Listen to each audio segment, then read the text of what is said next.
പ്രിയമുള്ളവരെ, എല്ലാവർക്കും ഹാജാസ് ക്ലാസ്സസിലേക്ക് ഹൃദ്യമായ ഹാർദമായ സ്വാഗതം. നമ്മളിന്നൊരു മോക്ക് ടെസ്റ്റ് സംഘടിപ്പിക്കുകയാണ്.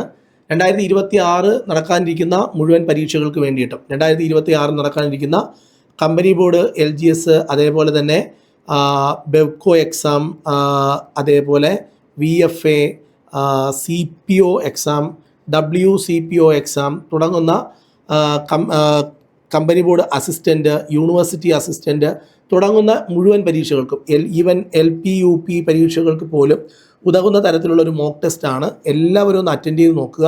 എല്ലാവരും OMR ഷീറ്റ് കയ്യിലുണ്ടെങ്കിൽ OMR ഷീറ്റ് വെച്ച് തന്നെ ക്ലാസ് ഈ ഒരു മോക്ക് ടെസ്റ്റ് അറ്റൻഡ് ചെയ്യുക. എന്തായാലും നമുക്ക് OMR ഷീറ്റിൽ നിങ്ങൾക്ക് നല്ല ഒരു 25 ക്വസ്റ്റ്യനാണ്. അത്യാവശ്യം വേണ്ട എല്ലാ പോയിന്റുകളും ഇതിനകത്ത് പറയുന്നുണ്ട്. ഈ ഒരു ടെസ്റ്റിനെ കുറിച്ചുള്ള അഭിപ്രായങ്ങൾ നിങ്ങൾ കൃത്യമായിട്ടും കമൻറ്റ് ബോക്സിൽ രേഖപ്പെടുത്തുക. അങ്ങനെയാണെങ്കിൽ ഒരു ഓൾട്ടർനേറ്റ് ഡേയ്സിൽ ഞാൻ ഈ മോക്ക് ടെസ്റ്റ് തരണം എന്ന് ഉദ്ദേശിക്കുകയാണ്. പഞ്ചശീല തത്വങ്ങളിൽ ഒപ്പുവെച്ച നേതാക്കൾ ആരെല്ലാം എന്നാണ് ചോദ്യം.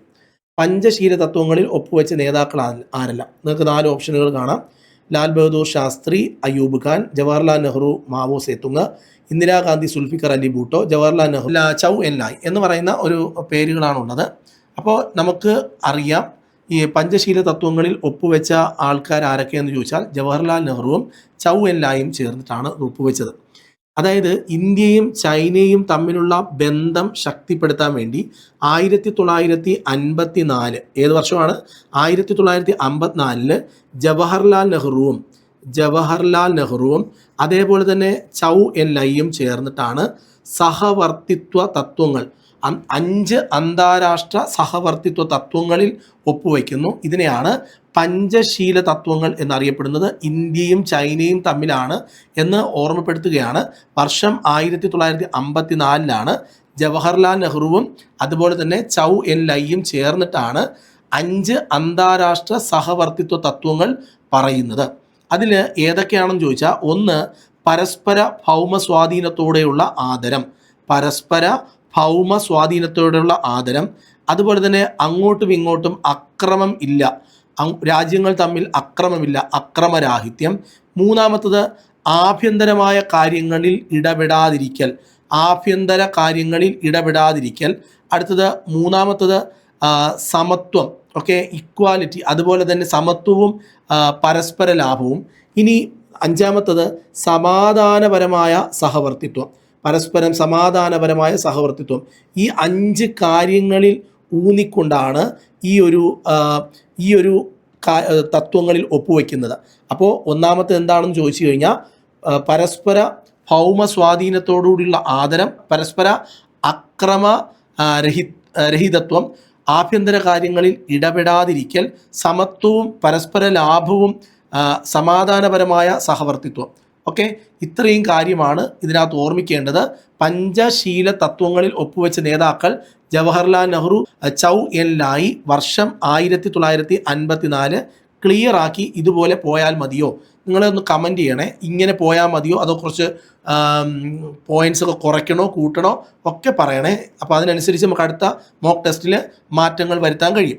ലളിതകലാ അക്കാഡമി നമുക്ക് അറിയാം. ലളിതകലാ അക്കാഡമി സംസ്ഥാന തലത്തിലുമുണ്ട്, അതുപോലെ തന്നെ ദേശീയ തലത്തിലുമുണ്ട്. ഇവിടെ ദേശീയ തലമാണെന്ന് പറഞ്ഞിട്ടുണ്ട്. നാഷണൽ അക്കാഡമി ഓഫ് ആർട്സ് എന്ന് പറഞ്ഞിട്ടുണ്ട്. ഇത് ഉദ്ഘാടനം ചെയ്യപ്പെട്ടത് എപ്പോഴാണ് എന്നതാണ് ചോദ്യം. അപ്പോൾ നമ്മുടെ വർഷങ്ങൾ നോക്കുക. 1954 ഓഗസ്റ്റ് 5, 1957 മാർച്ച് 11, 1950 ജനുവരി 26, 1952 ഓഗസ്റ്റ് 15. ശരിയായ ഉത്തരം 1954 August 5 Lalithakala academy, national academy of arts എന്ത് ചെയ്യുന്നത്? സ്ഥാപിതമാകുന്നത്. ശ്രദ്ധിച്ച് കേൾക്കണം. കേരള ലളിതകലാ അക്കാഡമിയാണ് ചോദ്യമായിരുന്നതെങ്കിൽ 1962 കേരള ലളിതകലാ അക്കാഡമി സ്ഥാപിതമായത്. അതിൻ്റെ പ്രവർത്തന മേഖല കേരള സംസ്ഥാനം മാത്രമാണ്, വേറെ സംസ്ഥാനങ്ങൾ വരില്ല. ഇതിൻ്റെ ഉദ്ദേശം, കേരള ലളിതകലാ അക്കാഡമിയുടെ ഉദ്ദേശം ചിത്രകല, പഠിക്കണം, അതുപോലെ തന്നെ ശില്പകല,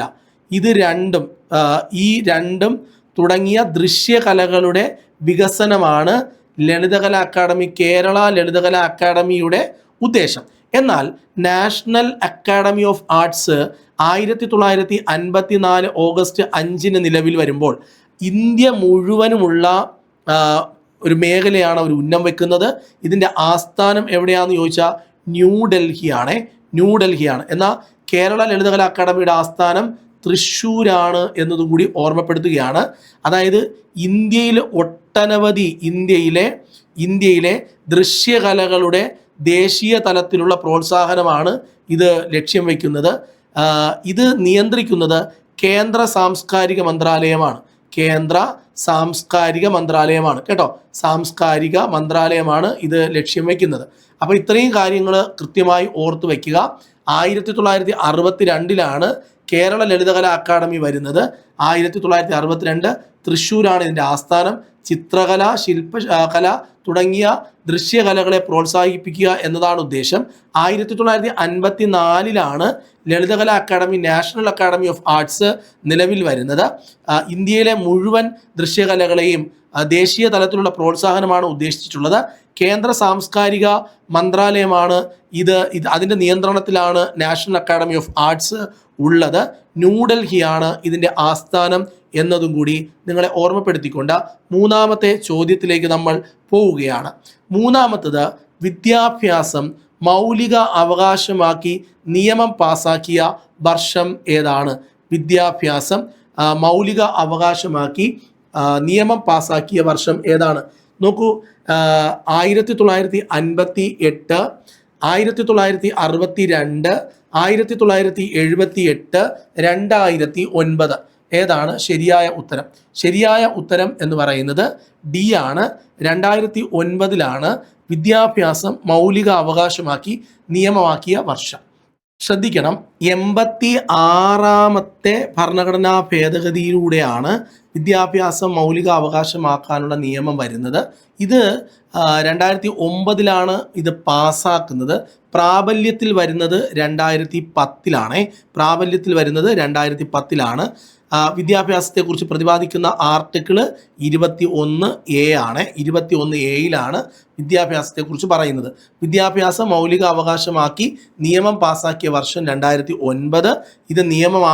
ഇത് നിലവിൽ വന്നത് 2010 എന്നതും കൂടി ഓർത്തു വയ്ക്കണം. ഇനി നമുക്ക് അടുത്ത ചോദ്യത്തിലേക്ക് പോകാം. അടുത്ത ചോദ്യം എന്താണ് എന്ന് നമുക്ക് നോക്കാം. മൗലാന അബ്ദുൽ കലാം ആസാദിനെ പറ്റി ഏതാനും വിവരങ്ങൾ ചുവടെ കൊടുക്കുന്നു. സ്വതന്ത്ര ഇന്ത്യയുടെ ആദ്യത്തെ വിദ്യാഭ്യാസ മന്ത്രി എന്ന് പറയുന്നത് ശരിയാണോ എന്നതാണ്. ഓക്കെ, സ്വതന്ത്ര ഇന്ത്യയുടെ ഒന്നാമത്തെ വിദ്യാഭ്യാസ മന്ത്രി അദ്ദേഹം തന്നെയാണ്, മൗലാന അബ്ദുൽ കലാം ആസാദാണ്. ഇന്ത്യയുടെ വിദ്യാഭ്യാസ നയം രൂപപ്പെടുത്താൻ പ്രധാന പങ്ക് വഹിച്ചു, അതും ശരിയാണ്. അദ്ദേഹത്തിൻ്റെ ജന്മദിനമായ നവംബർ 11 ദേശീയ അധ്യാപക ദിനം. അത് തെറ്റാണ്. അദ്ദേഹം നവംബർ 11 അദ്ദേഹം ജനിക്കുന്നത് എന്നത് ശരിയാണ്. പക്ഷേ ഡോക്ടർ രാധാകൃഷ്ണൻ്റെ ജന്മദിനമായ സെപ്റ്റംബർ 5 നമ്മുടെ ദേശീയ അധ്യാപക ദിനം എന്ന് പറയുന്നത് നമുക്കറിയാം. ദേശീയ അധ്യാപക ദിനം സെപ്റ്റംബർ മാസം 5 തീയതിയാണ്. അദ്ദേഹത്തിൻ്റെ കൃതിയാണ് ഇന്ത്യ വിൻസ് ഫ്രീഡം എന്ന് പറയുന്നത്. അതും ശരിയായ പ്രസ്താവനയാണ്. അപ്പോൾ ശരിയായ പ്രസ്താവനകൾ 1, 2, 4 ശരിയായ പ്രസ്താവനയാണ്. ക്ലിയർ ആണ്. അപ്പോൾ 3 എന്തുകൊണ്ട് തെറ്റി എന്നും കൂടെ. അപ്പോൾ നമ്മൾ ഈ ഒരു മോക്ക് ടെസ്റ്റ് കൊണ്ട് ഉദ്ദേശിക്കുന്നത് ക്ലിയർ ആയിരിക്കണം, കാര്യങ്ങളെല്ലാം ക്ലാരിറ്റി ആയിട്ട് പോകണം.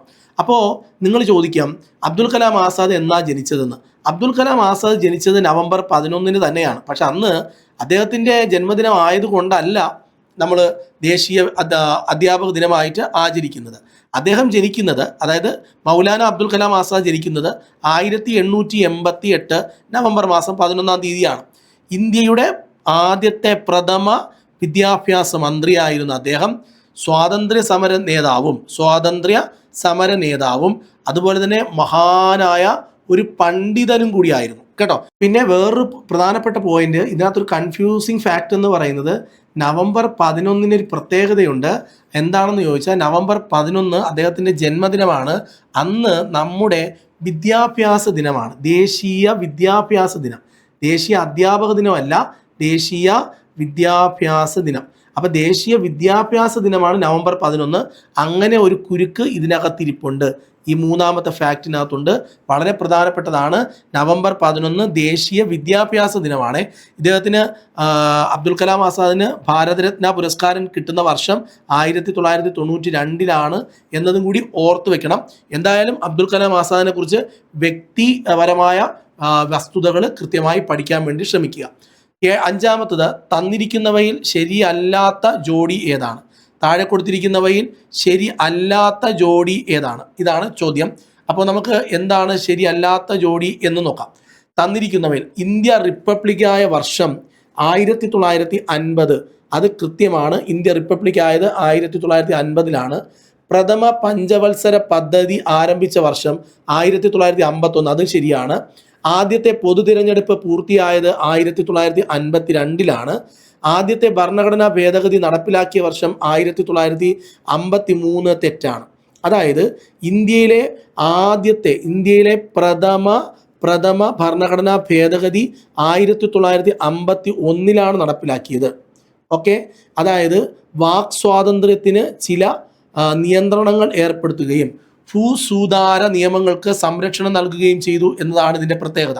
അതായത് 1951 ജവഹർലാൽ നെഹ്റുവിൻ്റെ നേതൃത്വത്തിലുള്ള സർക്കാരാണ് ഇന്ത്യയിലെ ആദ്യത്തെ ഭരണഘടനാ ഭേദഗതി നിയമം നടപ്പിലാക്കുന്നത്.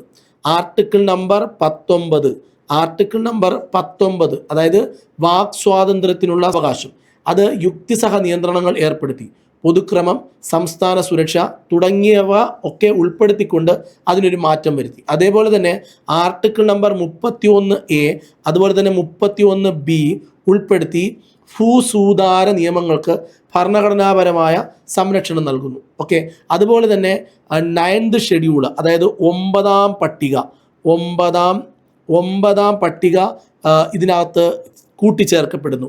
അങ്ങനെയുള്ള ഒരു ആദ്യത്തെ ഭരണഘടനാ ഭേദഗതിയാണ് 1951 ഭേദഗതി എന്ന് പറയുന്നത്. അത് കൃത്യമായി പഠിക്കുക.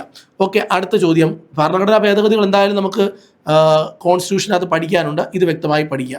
അടുത്തത്, ബ്രിട്ടീഷ് പാർലമെൻറ്റ് ഇന്ത്യൻ സ്വാതന്ത്ര്യ നിയമം പാസാക്കിയത് എന്നാണ്? ശരിയായ ഉത്തരം 1947 ജൂലൈ 18 ദിവസം നോക്കുകയാണെങ്കിൽ ജൂലൈ മാസം 18 ബ്രിട്ടീഷ് പാർലമെൻറ്റ് ഇന്ത്യൻ സ്വാതന്ത്ര്യ നിയമം പാസാക്കിയത്. 1947 ജൂലൈ 18. ഓക്കെ, ഇനി ഈ നിയമത്തിൻ്റെ അടിസ്ഥാനത്തിലാണ് 1947 ഓഗസ്റ്റ് മാസം 15 ഇന്ത്യയും പാകിസ്ഥാനും ഒരു പ്രദേശമായിരുന്ന ഇന്ത്യയും പാകിസ്ഥാനുമായി 2 സ്വതന്ത്ര ഡൊമൈനുകൾ രൂപം കൊള്ളുന്നത്. അത് മറന്നു പോകരുത്. ഓക്കെ, അപ്പോൾ വർഷം പഠിക്കണം. 1947 ജൂലൈ മാസം 18 ബ്രിട്ടീഷ് പാർലമെൻറ്റ് ഇന്ത്യൻ സ്വാതന്ത്ര്യ നിയമം പാസാക്കിയത് എന്നാണ് സാറ് പറഞ്ഞത്. അടുത്തത്, ഏഴാമത്തത്, തേഭാഗ സമരം നടന്ന പ്രദേശം ഏതാണ്? പഞ്ചാബ്, ആന്ധ്രാപ്രദേശ്, ബംഗാൾ, ഡെക്കാൻ എന്നാണ് നമുക്ക് തന്നിരിക്കുന്നത്. ഇവിടെ തേഭാഗ സമരം നടന്ന സ്ഥലം പശ്ചിമ ബംഗാളിലാണ് കേട്ടോ. തേഭാഗ സമരം. അപ്പോൾ തേഭാഗ സമരം നടന്നത് പശ്ചിമ ബംഗാളിൽ. നമുക്ക് തേഭാഗ സമരം സമരം തിരുവിതാംകൂറിൽ കാർഷിക തൊഴിലാളി പ്രക്ഷോഭം എന്നും പറയുന്നുണ്ട്. ചെങ്ങന്നൂർ, കുട്ടനാട് പ്രദേശങ്ങളിലാണ് ഈ ഒരു സമരം നടന്നതായിട്ട് പറയുന്നുണ്ട്. പക്ഷേ നമ്മൾ ഓപ്ഷനിൽ പഞ്ചാബ്, ആന്ധ്രാപ്രദേശ്, ബംഗാൾ, ഡെക്കാൻ, അപ്പോൾ അവിടെ നിന്ന് നോക്കുമ്പോൾ ഇത് ബംഗാളിലെ ഗ്രാമപ്രദേശങ്ങളിലാണ് ഈ തേഭാഗ സമരം നടക്കുന്നത്. 1946, 47 കാലഘട്ടങ്ങളിൽ നടന്ന ഈ സമരം കർഷകർക്ക് വിളയുടെ 2/3 ഭാഗം വേണം എന്ന് കർഷകർ ആവശ്യപ്പെട്ടുകൊണ്ട് ബംഗാളിൽ നടക്കുന്ന ഒരു സമരമാണ്. ഓൾ ഇന്ത്യ കിസാൻ സഭയുടെ നേതൃത്വത്തിലാണ് ഈ ഒരു സമരം നടന്നത്. തേഭാഗ സമരം നടക്കുന്നത് പശ്ചിമ ബംഗാളിലെ ഗ്രാമപ്രദേശങ്ങളിലാണ്. 1946, 47 കാലഘട്ടങ്ങളിലാണ്. ഓൾ ഇന്ത്യ കിസാൻ സഭയുടെ ആദ്യത്തെ പ്രസിഡന്റ് ആരാണ്? ഇവിടെ NG രംഗ, സഹജാനന്ദ് സരസ്വതി, മിനു മസാനി, തേജ് ബഹദൂർ സപ്രു. ഏതാണ് ഉത്തരം? ഉത്തരം സഹജാനന്ദ് സരസ്വതിയാണ്. ശ്രദ്ധിക്കേണ്ടത് 1936 ലക്നൌവിലാണ് ഈ ഒരു സഭയുടെ രൂപീകരണം. ആദ്യത്തെ പ്രസിഡന്റാണ് സ്വാമി സഹജാനന്ദ് സരസ്വതി. ഇന്ത്യയിലെ കർഷകരുടെ അവകാശങ്ങൾ സംരക്ഷിക്കാൻ വേണ്ടി ദേശീയ തലത്തിലുള്ള ഒരു കർഷക സംഘടനയാണ്. ഓക്കെ, അപ്പം 1936 ലക്നൌവിലാണ് ഇത് രൂപവൽക്കരിക്കുന്നത്. കർഷകരുടെ അവകാശങ്ങൾ നേടിയെടുക്കാൻ വേണ്ടി ദേശീയ തലത്തിലുള്ള ഒരു കർഷക സംഘടനയാണ് ഓൾ ഇന്ത്യ കിസാൻ സഭ എന്നതും നമ്മൾ ഓർത്തു വയ്ക്കണം പരീക്ഷകളിൽ. അതുപോലെ സ്വാതന്ത്ര്യ സമരകാലത്ത് ഇന്ത്യയിൽ തൊഴിലാളി പ്രസ്ഥാനങ്ങൾ നിലവിൽ വരാൻ ഊർജം നൽകിയ വിപ്ലവം ഏതാണ്? ചൈനീസ് വിപ്ലവം, ഫ്രഞ്ച് വിപ്ലവം, റഷ്യൻ വിപ്ലവം, അമേരിക്കൻ സ്വാതന്ത്ര്യ സമരം. നമ്മൾ ശരിയായ ഉത്തരം എന്ന് പറയുന്നത് റഷ്യൻ വിപ്ലവം ആണ്. റഷ്യൻ വിപ്ലവം നടന്ന വർഷം 1917 റഷ്യൻ വിപ്ലവം നടന്നത് 1917 ഈ വിപ്ലവത്തെ നമ്മൾ ഫെബ്രുവരി വിപ്ലവം എന്നും അതുപോലെ തന്നെ ഒക്ടോബർ വിപ്ലവം എന്ന് പറഞ്ഞിട്ട് 2 ഘട്ടങ്ങളായിട്ടാണ് ഇത് നടക്കുന്നത്. ഫെബ്രുവരി വിപ്ലവം, ഒക്ടോബർ വിപ്ലവം എന്ന് പറഞ്ഞ് 2 ഘട്ടങ്ങളായിട്ടാണ് ഈ റഷ്യൻ വിപ്ലവം നടക്കുന്നത്. ഫെബ്രുവരി വിപ്ലവം സർ നിക്കോളാസ് രണ്ടാമൻ്റെ രാജിയിലേക്ക് നയിക്കുന്നു. അതുപോലെ ഒക്ടോബർ വിപ്ലവത്തിന് നേതൃത്വം നൽകിയത് ലെനിനും അതേപോലെ തന്നെ ബോൾഷെവിക് പാർട്ടിയും ചേർന്നിട്ടാണ് ഒക്ടോബർ വിപ്ലവത്തിന് നേതൃത്വം നൽകുന്നത്. ഭൂമി കർഷകർക്ക്, എന്താണ് പറഞ്ഞത്? ഭൂമി കർഷകർക്ക്. ഓക്കെ, അതേപോലെ തന്നെ സമാധാനം സൈനികർക്ക്. ഓക്കെ, അതുപോലെ അപ്പം തൊഴിലാളികൾക്ക്. ഇതാണ് ഇതിൻ്റെ മുദ്രാവാക്യം എന്ന് പറയുന്നത്. ലോകത്തിലെ ആദ്യത്തെ സോഷ്യലിസ്റ്റ് രാഷ്ട്രമായ സോവിയറ്റ് യൂണിയനും ഇതിൻ്റെ ഭാഗമായിട്ട് രൂപം കൊള്ളുന്നു. അപ്പോൾ റഷ്യൻ വിപ്ലവം നടന്ന വർഷം 1917 സ്വാതന്ത്ര്യ സമരകാലത്ത് ഇന്ത്യയിൽ തൊഴിലാളി പ്രസ്ഥാനങ്ങൾ നിലവിൽ വരാൻ ഊർജം നൽകിയ വിപ്ലവമാണ് ഈ പറയുന്ന റഷ്യൻ വിപ്ലവം. വർഷം 1917. ഫെബ്രുവരി വിപ്ലവമായിട്ടും ഒക്ടോബർ വിപ്ലവമായിട്ടും 2 ഘട്ടങ്ങളിലായിട്ടാണ് ഈ റഷ്യൻ വിപ്ലവം നടക്കുന്നത്. ശ്രദ്ധിക്കുക, ഫെബ്രുവരി വിപ്ലവം എന്ന് പറയുന്നത് നിക്കോളാസ് രണ്ടാമൻ്റെ വെപ്പിലേക്ക് നയിക്കുന്നു. എന്നാൽ ഒക്ടോബർ വിപ്ലവത്തിന് നേതൃത്വം നൽകുന്നത് ലെനിൻ എന്ന് പറയുന്ന വ്ളാഡിമിർ ലെനിനും അതേപോലെ ബോൾഷെവിക് പാർട്ടിയുമാണ് ഇതിന് നേതൃത്വം നൽകുന്നത്. ഭൂമി കർഷകർക്ക്, സമാധാനം സൈനികർക്ക്, അപ്പം തൊഴിലാളികൾക്ക് എന്ന മുദ്രാവാക്യവുമായി ബന്ധപ്പെട്ടതാണ് റഷ്യൻ വിപ്ലവം. ഇതിൻ്റെ ഫലമായിട്ടാണ് ലോകത്ത് ആദ്യമായി ഒരു സോഷ്യലിസ്റ്റ് യൂണിയൻ രൂപം കൊള്ളുന്നത് എന്നതും ഓർത്തു വയ്ക്കുക. അടുത്ത ചോദ്യത്തിലേക്ക്. ഇന്ത്യയിലെ വിവിധ വിപ്ലവ പ്രസ്ഥാനങ്ങളുടെയും നേതൃത്വം നൽകിയവരുടെയും പട്ടിക താഴെ കൊടുക്കുന്നു. അത് ശരിയാണോ തെറ്റാണോ എന്ന് പറയുക എന്നതാണ് ചോദ്യം. അപ്പോൾ നമുക്ക് നോക്കാം. ഇവിടെ അഭിനവ് ഭാരത് സൊസൈറ്റിയുടെ സ്ഥാപകൻ ആരാണ്? നേതൃത്വം നൽകിയത് ആരാണ്? VD സവർക്കർ, ശരിയാണ്. അനുശീലൻ സമിതി ബരീന്ദർ കുമാർ ഘോഷ്, ശരിയാണ്. ഗദ്ദാർ പാർട്ടി ലാലാ ഹർദയാൽ, ശരിയാണ്. ഇന്ത്യൻ റിപ്പബ്ലിക്കൻ ആർമി സൂര്യ സെൻ, ഇതെല്ലാ പ്രസ്താവനകളും ശരിയാണ്. ശ്രദ്ധിക്കുക, അഭിനവ് ഭാരത് സൊസൈറ്റി VD സവർക്കറാണ്. അനുശീലൻ സമിതി എന്ന് പറയുന്നത് ബരീന്ദർ കുമാർ ഘോഷാണ്. ഗദ്ദാർ പാർട്ടി ലാലാ ഹർദയാലാണ്. ഇന്ത്യൻ റിപ്പബ്ലിക്കൻ ആർമി സൂര്യ സെൻ ആണ്. പ്രിയമുള്ള ഉദ്യോഗാർത്ഥികളെ, നമ്മൾ ഇന്ന് 10 ചോദ്യങ്ങളാണ് നോക്കിയത്. അപ്പോൾ എന്തായാലും അടുത്ത ദിവസം കുറച്ച് കൂടുതൽ ചോദ്യങ്ങൾ ഉൾപ്പെടുത്താം. നിങ്ങൾക്ക് ഇതൊരു ഒരു പരീക്ഷണാർത്ഥമാണ് ഈ ഒരു സെഷൻ ഉൾപ്പെടുത്തുന്നത്. ഓൾട്ടർനേറ്റ് ഡേയ്സിൽ ഇങ്ങനെ കുറച്ച് ക്വസ്റ്റ്യൻസ് തരണം എന്ന് വിചാരിക്കുന്നു. നിങ്ങളുടെ അഭിപ്രായങ്ങൾ കൃത്യമായി രേഖപ്പെടുത്തുക. ഇത് മോക്ക് ടെസ്റ്റ് 1 മോക്ക് ടെസ്റ്റ് 2 കുറച്ച് കൂടുതൽ ക്വസ്റ്റ്യൻസ് ഉൾപ്പെടുത്താം. നിങ്ങളുടെ അഭിപ്രായങ്ങൾ കൃത്യമായിട്ട് താഴെ രേഖപ്പെടുത്തുക. വേറൊരു കാര്യം കൂടെ നിങ്ങൾ ഓർമ്മപ്പെടുത്താനുണ്ട്. നമ്മുടെ സയൻസിൻ്റെ ആധികാരികമായ ടോപ്പിക് വൈസ് ക്ലാസ്സുകൾ എല്ലാ തിങ്കളാഴ്ചയും അതുപോലെ തന്നെ എല്ലാ വ്യാഴാഴ്ചയും അപ്ലോഡ് ചെയ്യുന്നുണ്ട്. തിങ്കൾ വ്യാഴം ദിവസങ്ങളിലാണ്. എല്ലാവരും ക്ലാസ് കണ്ട് നോട്ട് എഴുതിയെടുക്കാൻ ശ്രമിക്കുക. എന്തായാലും അടുത്ത ദിവസം നമുക്ക് വീണ്ടും കാണാം. ബൈ.